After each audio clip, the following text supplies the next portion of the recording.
नमस्कार मेरे प्यारे साथियों, मेरे प्यारे मित्रों, मेरे प्यारे प्यारे विद्यार्थियों, आप सभी का आपके YouTube channel learn with Awadh में स्वागत है।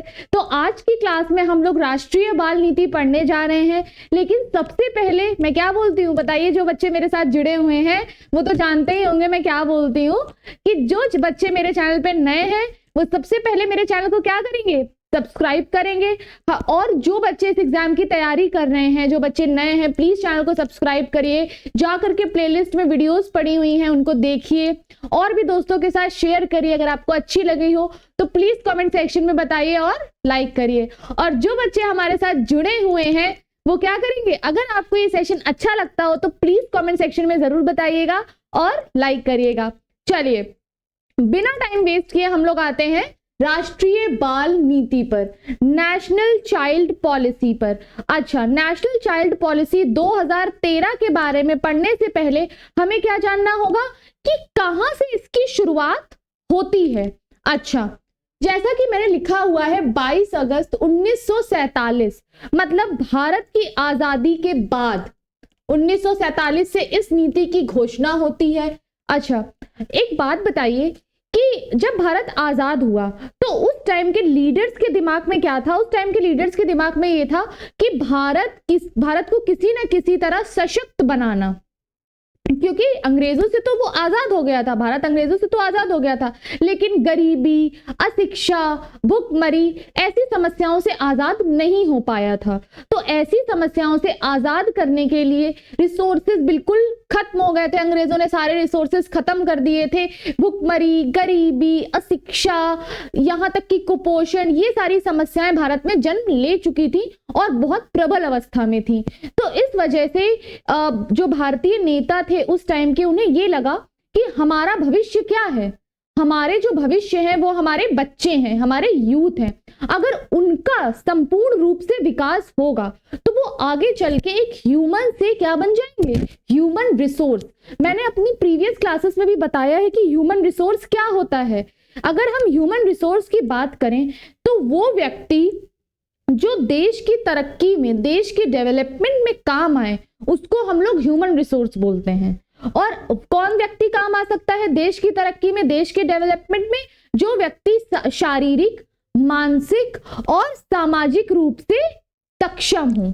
शारीरिक यानी मान लीजिए आप शारीरिक या दिमागी यानी मानसिक रूप से सक्षम हो, यानी दिमाग के बहुत तेज हो, सामाजिक व्यवहार भी आपका बहुत अच्छा है, लेकिन शारीरिक रूप से आप अपंग हो या शारीरिक आपकी कुछ ना कुछ ऐसी बीमारियां हैं जिससे आप वर्क नहीं कर पा रहे हो उतना प्रोडक्टिवली, ठीक है, तो आप क्या होगे, तो आप कहीं ना कहीं आपको रिसोर्स नहीं बोला जाएगा। तो उस टाइम सरकार ने ये सोचा कि अगर हम अपने यूथ को इस प्रकार से सशक्त बना देते हैं शारीरिक, मानसिक, सामाजिक तौर से, ताकि वो क्या करे, भारत के आने वाले समय में, आने वाले 20 से 25 सालों में और उससे भी आगे सालों में, वर्षों में भारत को क्या बन सके, डेवलप कर सके, उसकी डेवलपमेंट में साथ दे सके। तो ये नीति आई, नीति की घोषणा की गई। तो बच्चों को कौन से 3 स्तर, शारीरिक, मानसिक, सामाजिक। शारीरिक यानी उनको कुपोषण, भुखमरी ऐसी समस्याओं से निजात दिलाना। अन्य तरीके की बीमारियां उस टाइम फैल रही थी, प्लेग, हैजा, ये इन तरीके की बीमारियां फैल रही थी। कुपोषण से होने वाली, भुखमरी से होने वाली बीमारियां बच्चों में लगी हुई थी क्योंकि रिसोर्सेज ही नहीं थे, अकाल इतना पड़ता था। आप अगर ब्रिटिशर्स की नीतियों को देखें, अगर आप हिस्ट्री में जाए, इतिहास में ब्रिटिशर्स को नीतियों को देखें, तो वो क्या दिखाती हैं कि इस तरीके से उनकी पॉलिसी थी कि उन्होंने सारा रिसोर्स क्या कर लिया था, इंडिया से ड्रेन आउट कर लिया था।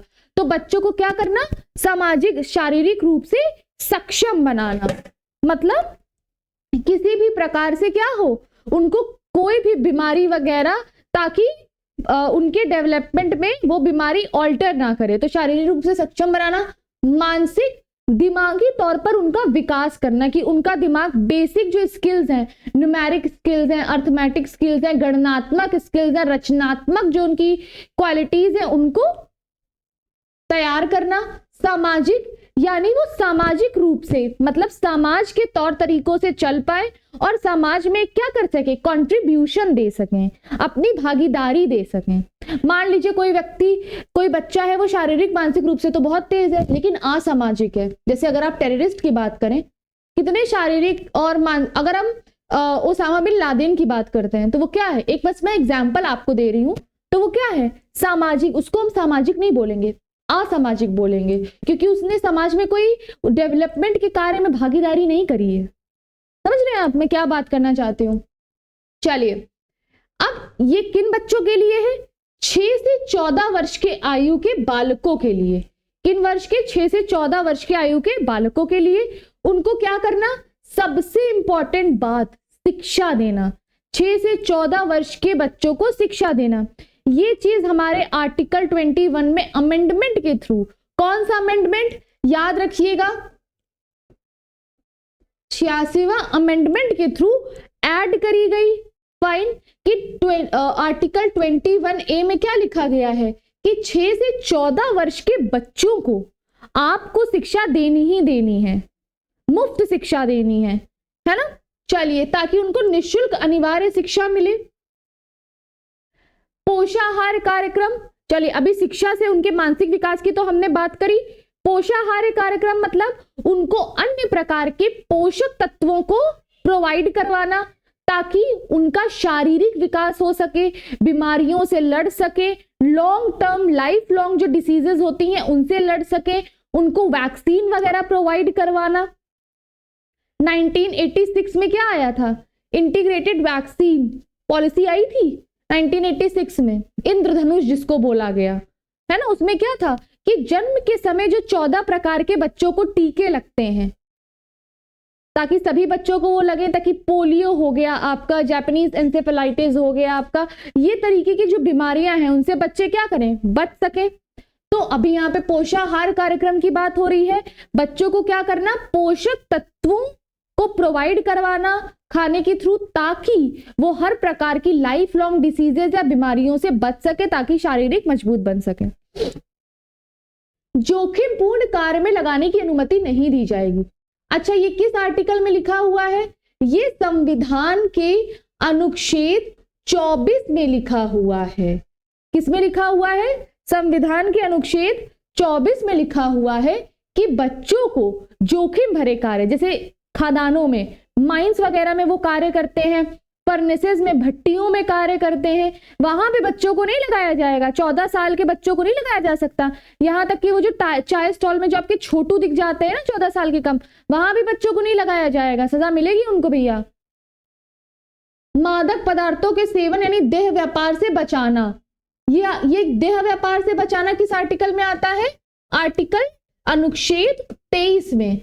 भारतीय संविधान के अनुच्छेद 23 में क्या आता है, बच्चों को मादक देह व्यापार से बचाना तथा मादक पदार्थों के सेवन से बचाना।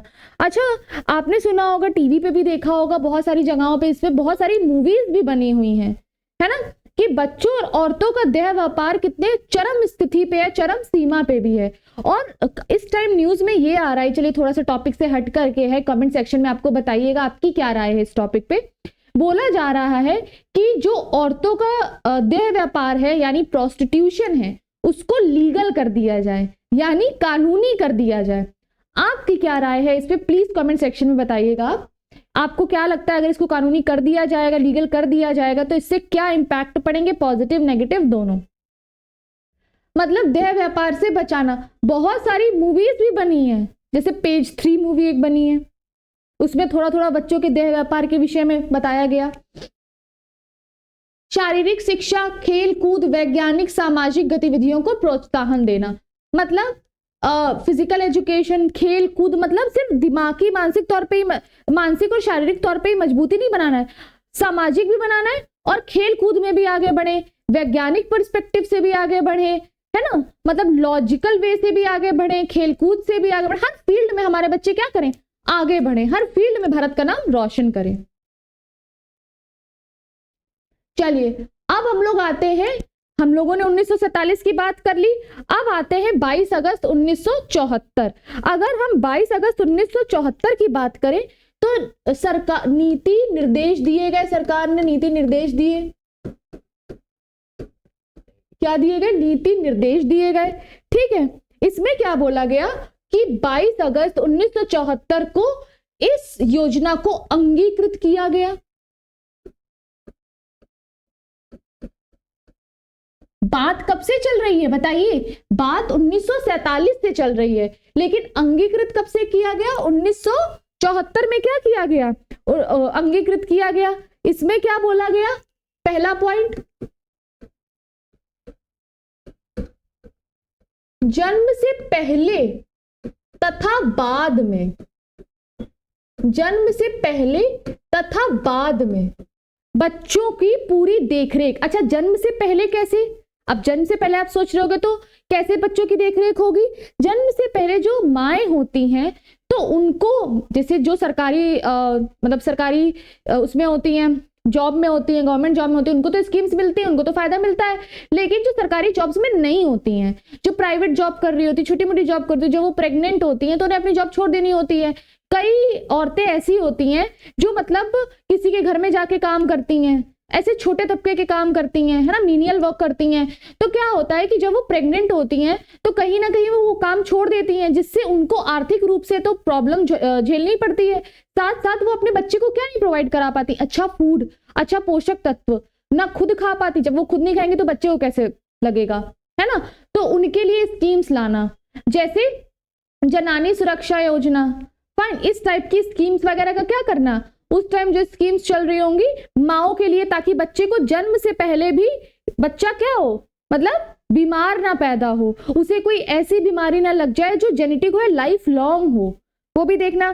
जन्म के बाद, जन्म के बाद में क्या देखेंगे वो बच्चे का कि 0 से लेके 5 वर्ष तक की आयु में उनकी देखरेख करना, उनको सारे टीके लगवाए जा रहे हैं। जन्म के बाद बच्चों को जो 14 टीके लगते हैं वो टीके लगवाए जा रहे हैं, उनको पोषक तत्व प्रदान करना। साथ ही साथ ये उनकी मोर्टेलिटी रेट देखते हैं ना, मृत्यु दर, जन्म दर, ये सारी देखना। मृत्यु दर में क्या करना? 0 से 5 साल तक के बच्चों की जो मृत्यु दर है उसमें कमी लाना। चलिए, जन्म से पहले तथा बाद में बच्चों की देखरेख।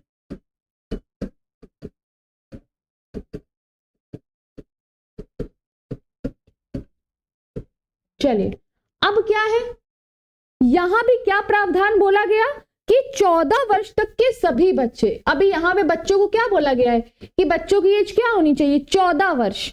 14 वर्ष तक के बालकों को क्या बोला गया है? बच्चा बोला गया है। लेकिन जब 2013 की नीति आएगी तो इस एज को क्या कर दिया जाएगा?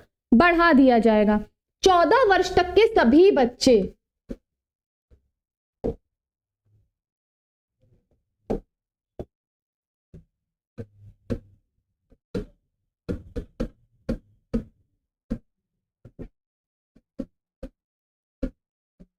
तक के सभी बच्चों को क्या प्रोवाइड कराना? अनिवार्य शिक्षा। मतलब इसके थोड़े थोड़े प्रारूप किससे मिलते हुए हैं? 1947 वाली से। अनिवार्य शिक्षा प्रोवाइड करवाना। अच्छा, अनिवार्य शिक्षा के साथ साथ पोषाहार, पोषक तत्व प्रोवाइड कराना। क्या प्रोवाइड कराना? पोषाहार प्रोवाइड कराना। अच्छा, उसके साथ साथ और क्या करना पड़ेगा हमें? हाँ, जो बच्चे अनुसूचित जाति या अनुसूचित जनजाति को बिलोंग करते हैं उनकी क्या करना? और देखरेख करना, उनके लिए ऐसी स्कीम्स चलाना ताकि उनका सामाजिक रूप से क्या मिले? उनको प्रोत्साहन मिले।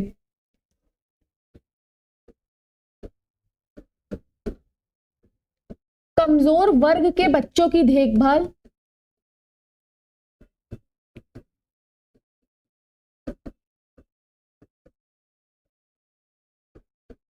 चलिए, क्या करना? कमजोर वर्ग के बच्चों की देखभाल।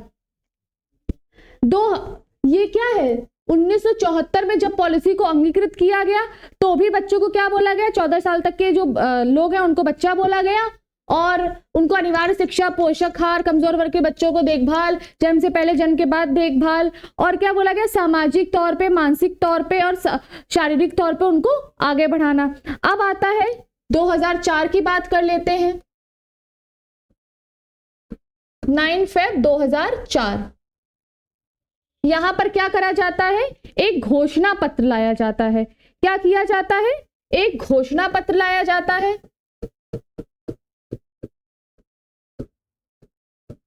अच्छा, घोषणा पत्र में सरकार क्या बोलती है? एक एजेंडा प्रस्तुत करती है। क्या प्रस्तुत करेगी? एजेंडा। चलिए, अब इस एजेंडा क्या है इसके विषय में आप मुझे बताइएगा। एजेंडा क्या है, खुद दिमाग लगाइए। एजेंडा में क्या होगा, एजेंडा में उनको उत्तरजीविका का, उनकी उत्तरजीविका की देखरेख, मतलब वो अच्छे से जीवन जिए उसकी देखरेख, साथ ही साथ और क्या, स्वास्थ्य की देखरेख, स्वास्थ्य, उनका स्वास्थ्य कैसा है, स्वास्थ्य की बात कर लेते हैं हम लोग। फिर हम लोग किसकी बात कर लेते हैं, जीवन स्तर, यहां तक कि उनके जीवन स्तर को क्या करना, बढ़ाना। अगर मान लीजिए कोई बच्चा छोटे तबके में पैदा हुआ, आर्थिक रूप से उतना सक्षम नहीं है, तो उसको क्या करना, ऐसी स्कीम्स लाना उसके लिए ताकि उसके जीवन स्तर को क्या मिल सके, उसके जीवन स्तर को वो बढ़ा सके। वो स्कीम स्टेटस, यहां पे स्टेटस बोल सकते हैं, जीवन स्तर की को बढ़ाना। चलिए, अब इसके बाद हम लोग क्या बोल सकते हैं, शुरुआती बाल्यावस्था देखभाल,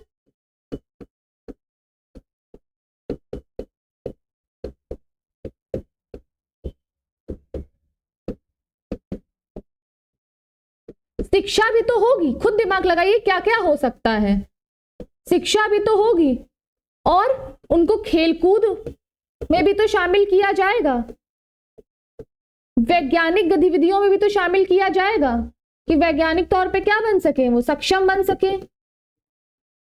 चलिए देखिए क्या क्या हो जाएगा, उत्तरजीविका मतलब उनके वो अच्छा जीवन जी सके, स्वास्थ्य उनके हेल्थ पर, जीवन स्तर उनके लाइफ स्टेटस को बढ़ाना, शुरुआती बाल्यावस्था पे उनकी देखरेख, शुरुआती तौर पर उनकी देखरेख करना, उसके बाद शिक्षा, उनको अनिवार्य शिक्षा प्रोवाइड कराना, बच्चा शिक्षित होगा, सब पढ़ेंगे तभी तो बढ़ेंगे, इंडिया पढ़ेगा तभी तो बढ़ेगा। खेलकूद यानी बच्चा शारीरिक रूप से क्या बन सके, फिट बन सके। आपने देखा होगा जो बच्चे काफी खेलकूद में रहते हैं वो काफी तेज होते हैं, है ना।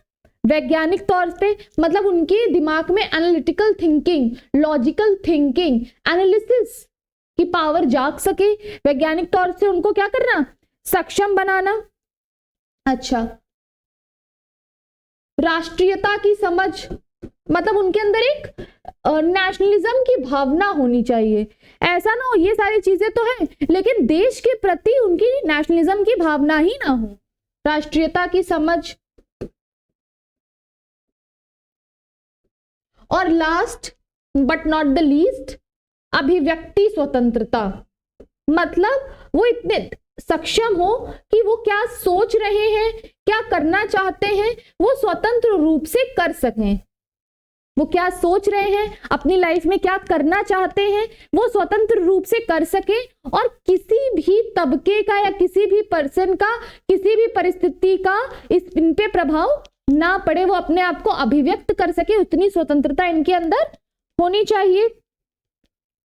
अभिव्यक्ति की स्वतंत्रता मतलब आजादी उसी में ही आ जाता है। तो अच्छा आप खुद दिमाग लगाइए, इसको रटिए मत, इसको रटिए मत, खुद दिमाग लगाइए। एक व्यक्ति को जीवन जीने के लिए क्या क्या चीजें इंपॉर्टेंट होती हैं, कॉमन सेंस लगा के फिर इसको पढ़िए।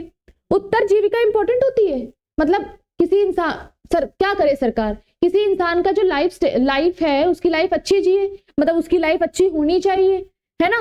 स्वास्थ्य, हेल्थ अच्छा होना चाहिए तभी तो उसका शारीरिक विकास होगा, मानसिक विकास होगा। जीवन स्तर को बढ़ाना, हर व्यक्ति चाहता है कि मेरा लाइफ स्टेटस बढ़े, है ना, मेरा लिविंग स्टैंडर्ड बढ़े। शुरुआती बाल्यावस्था, अगर बच्चे को शुरुआती तौर पे बाल्यावस्था के दौर पर ही काफी ज्यादा ट्रेजेडीज का सामना करना पड़ता है या काफी शोषण का सामना करना पड़ता है, तो वो जब बड़ा होता है तो उस पर वो चीज गहरी छाप छोड़ जाती है, जिससे क्या होता है, बच्चा असामाजिक हो जाता है। शिक्षा उसको देना, खेलकूद में आगे रखना, वैज्ञानिक तौर पे आगे रखना, राष्ट्रीयता की समझ, यानी उस बच्चे में क्या होना चाहिए, थोड़ा बहुत ना पैट्रियोटिज्म तो होना ही चाहिए ना, नेशनलिज्म तो होना ही चाहिए। अगर बच्चा मान लीजिए सारे शारीरिक मानसिक तौर पे सक्षम है लेकिन वो असामाजिक है, जैसे मैंने आपको ओसामा बिन लादेन का एग्जाम्पल दिया, तो वो क्या देश के लिए सही होगा, नहीं। अभिव्यक्ति की स्वतंत्रता, अपने आप को वो एक्सप्रेस करना चाहना होना चाहिए, और हाँ उसके अंदर एक और समझ और स्वतंत्रता होनी चाहिए कि वो क्या कार्य कर रहा है, उसे ये बात पता होनी चाहिए, अपने आप को अभिव्यक्त कर सके, वो क्या कार्य कर रहा है, इसका क्या होना चाहिए, डीप एनालिसिस होना चाहिए, मतलब उसको अपने बारे में भी पता होना चाहिए वो क्या कार्य कर रहा है। आजकल बहुत लोगों को नहीं पता होती है। तो ये सब कैसे आएगा, जब व्यक्ति का, बच्चे का शारीरिक, दिमागी, मानसिक हर तौर से विकास होगा। तो घोषणा पत्र में इनकी क्या करी गई, घोषणाएं करी गई। चलिए अब आते हैं हम हमारे मुख्य टॉपिक राष्ट्रीय बाल नीति 2013 पे। अच्छा ये घोषणा वाला मैंने लिख दिया था, सॉरी।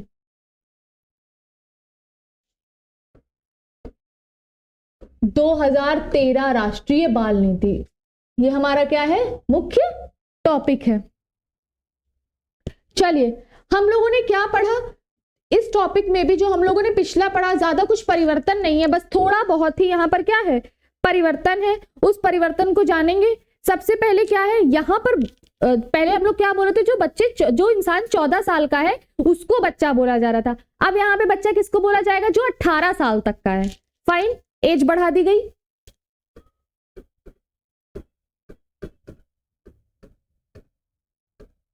अठारह वर्ष तक क्या बोला जाएगा, बच्चा। चलिए इसको भी हम लोग कैसे पढ़ेंगे, इन पॉइंट्स को भी आपको रटना नहीं है, इन पॉइंट्स को भी आप लोगों को कॉमन सेंस से समझना है। मैं कॉमन सेंस से समझने के लिए आपको एक यहाँ पर चार्ट सा बना देती हूँ, एक माइंड मैप बना देती हूँ, आप उसको स्क्रीनशॉट ले लीजिएगा।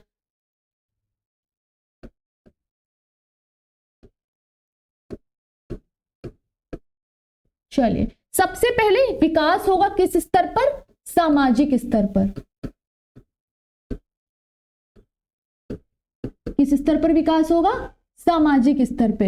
और सामाजिक स्तर पर विकास उसके शैक्षिक और शैक्षिक स्तर से पहले ही चालू हो जाएगा। यानी जब बच्चा जन्म लेता है, थोड़ा बहुत बोलने लग जाता है, यानी मतलब जब बच्चा थोड़ा एक्टिव हो जाता है, बेड से थोड़ा चलने फिरने लग गया, घूमने घूमने लग गया, वहीं से ही उसका सामाजिक विकास चालू हो जाता है। वो किस समाज में रह रहा है, कैसे लोगों के साथ रह रहा है, किस प्रकार के लोगों का उसके ऊपर किस प्रकार का इम्पैक्ट पड़ रहा है, सरकार क्या करेगी, इन सारी चीजों को देखेगी और उसके विकास को क्या बनाएगी, सार्वभौम बनाएगी। मतलब वो क्या होगा, बच्चे के पास हर प्रकार का सार्वभौमिक अधिकार,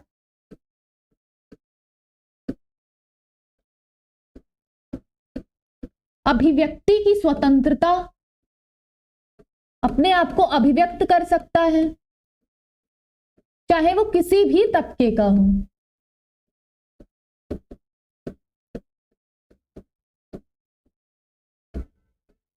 मतलब सामाजिक स्तर पे अगर हम बात करते हैं तो हम ये बात करते हैं कि समाज में जो लोग रहते हैं उसका इम्पैक्ट बच्चे पे किस प्रकार से पड़ रहा है। चलिए फिर हम लोग आते हैं शिक्षा के तौर पे।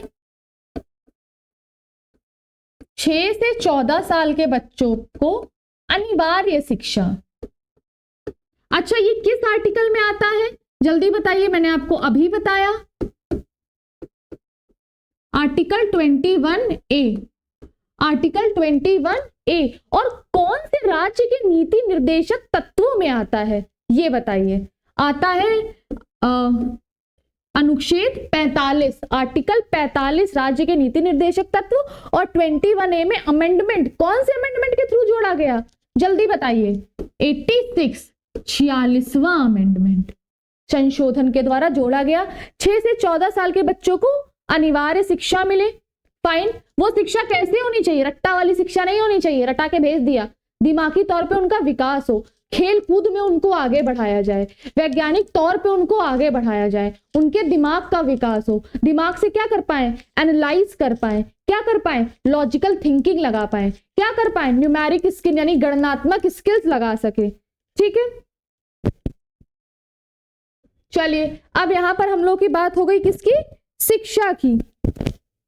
शिक्षा के साथ साथ अब हमारा क्या आएगा, जल्दी बताइए, शिक्षा के साथ साथ हमारा क्या आएगा, शिक्षा के साथ साथ हमारा आता है शारीरिक विकास।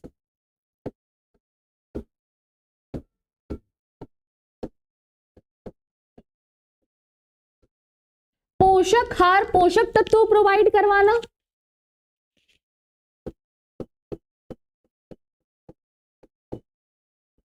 पोषक तत्व प्रोवाइड कराना, पोषाहार प्रोवाइड कराना, ताकि वो कुपोषण, स्टंटिंग, वेस्टिंग, माल न्यूट्रिशन, इस तरीके मोर्टेलिटी मतलब 0 से 5 साल के बच्चे जो मर जाते हैं, इन सारी चीजों से बचे और क्या हो, लाइफ लॉन्ग डिसीजेस उनसे बच सके। जैसे मैंने टीकाकरण आपको बोला कि जब बच्चा पैदा होता है तब उसको 14 प्रकार के टीके लगवाए जाते हैं मुफ्त में, टीकाकरण।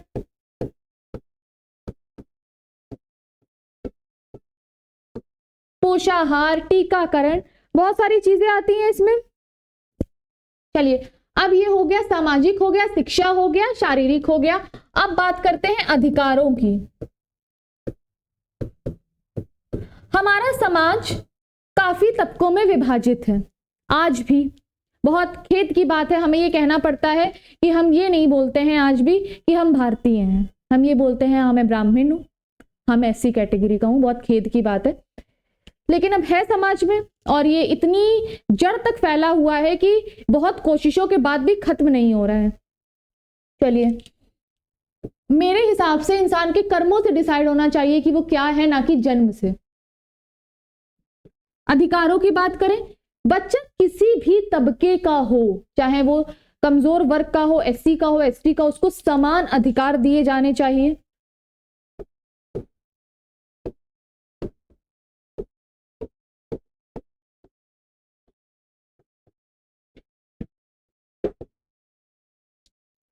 समान अधिकार, वर्ण, भाषा, रंग, यहां तक कि हमारे देश में रंगों के हिसाब से भी लोगों को डिवाइड किया गया है। जो गोरा है उसकी ज्यादा वैल्यू है, जो काला है उसकी वैल्यू नहीं है ना। तो बच्चे को किसी भी तरीके से डिस्क्रिमिनेशन का सामना ना करना पड़े। अच्छा, अब आ गई अधिकारों की बात। बच्चों को क्राइम से कैसे बचाएंगे, मतलब ऐसे नियम कानून बनाए जाएं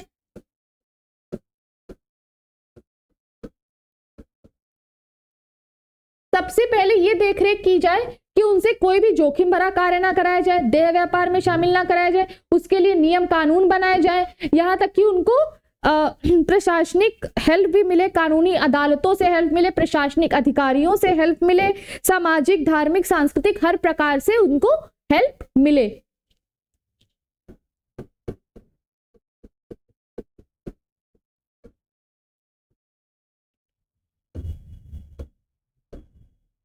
चलिए, अब बात करते हैं प्रशासनिक मदद की।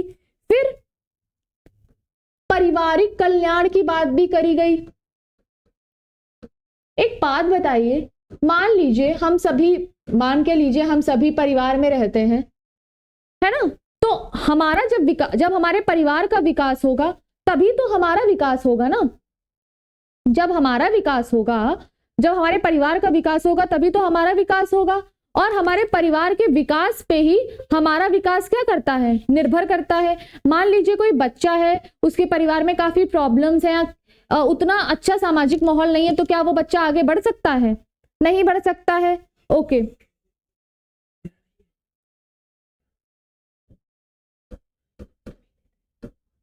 गरिमापूर्ण जीवन के लिए प्रेरित करना, डिग्निटी के साथ जीना, ये तो हमारे कहाँ लिखा हुआ है, हमारे प्रियम्बल में भी लिखा हुआ है ना। प्रियम्बल में डिग्निटी वर्ड है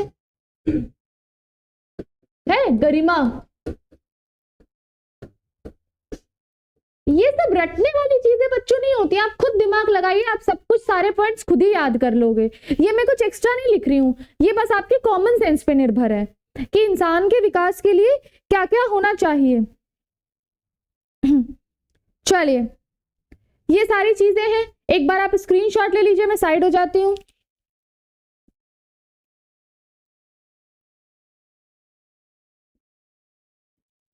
अब आते हैं हम लोग दूसरी स्लाइड पे कि सरकार ने क्या क्या कदम उठाए। सबसे पहले तो हमारा क्या होता है, राष्ट्रीय बाल अधिकार संरक्षण आयोग।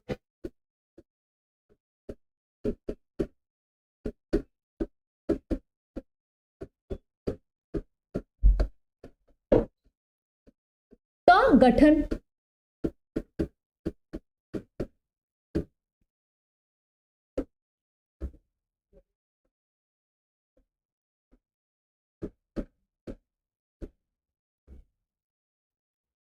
क्या करेगी, बच्चों के साथ, मतलब यानी बच्चों के सारे मामलों को क्या करेगी, देखेगी।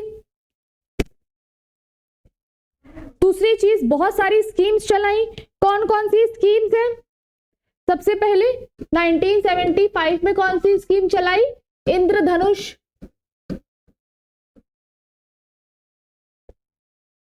ये स्कीम कौन सी है, इंद्रधनुष, यानी बच्चा जब पैदा होता है तो उसके बाद उसको 14 प्रकार के टीके लगाए जाते हैं ताकि उसको किसी भी प्रकार की बीमारी ना हो, है ना, ताकि वो मृत्यु दर, बच्चों की मृत्यु दर में कमी आ सके, कुपोषण का शिकार ना हो, पोलियो जैसी गंभीर बीमारी से बच सके।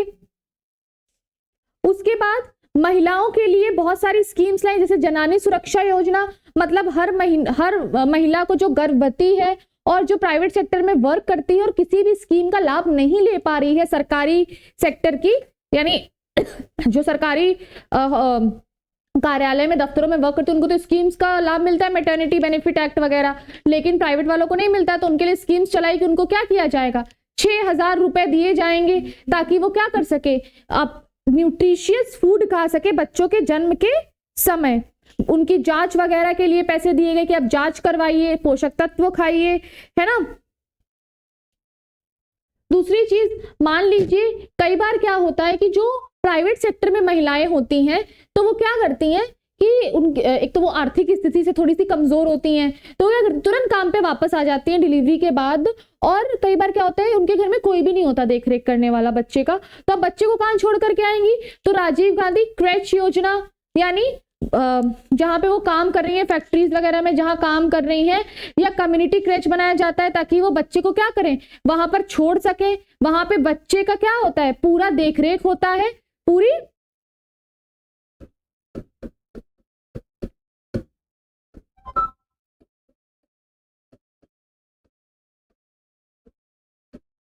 घर जैसी व्यवस्था की जाती है। कन्या भ्रूण से कन्या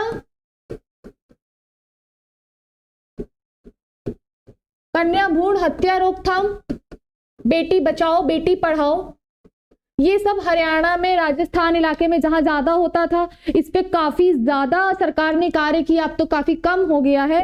कन्या भ्रूणता, बाल श्रम पे, बाल श्रम को की रोकथाम, चलिए फिर क्या आएगा हमारा, बेटी बचाओ बेटी पढ़ाओ,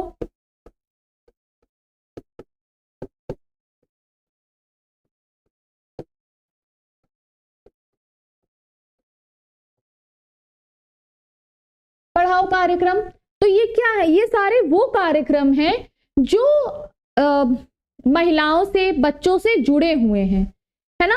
ये क्या करते हैं, बच्चों की शारीरिक, मानसिक, आर्थिक, सामाजिक हर प्रकार से विकास करने के लिए क्या है, लाभकारी है। सरकार इनके प्रति कदम उठा रही है। तो आज की क्लास में हम लोगों ने कहां से इस नीति की शुरुआत हुई है, 2013 की नीति क्या है, सरकार ने क्या नया ऐड किया, क्या पहले सरकार ने बोला, तो सारा हम लोगों ने इस क्लास में किया है। आपको ये क्लास कैसी लगी प्लीज कमेंट सेक्शन में जरूर बताएं। अगर आपको ये क्लास अच्छी लगी हो तो प्लीज लाइक करें, कमेंट करें और भी लोगों के साथ शेयर करें। तब तक के लिए धन्यवाद, थैंक यू।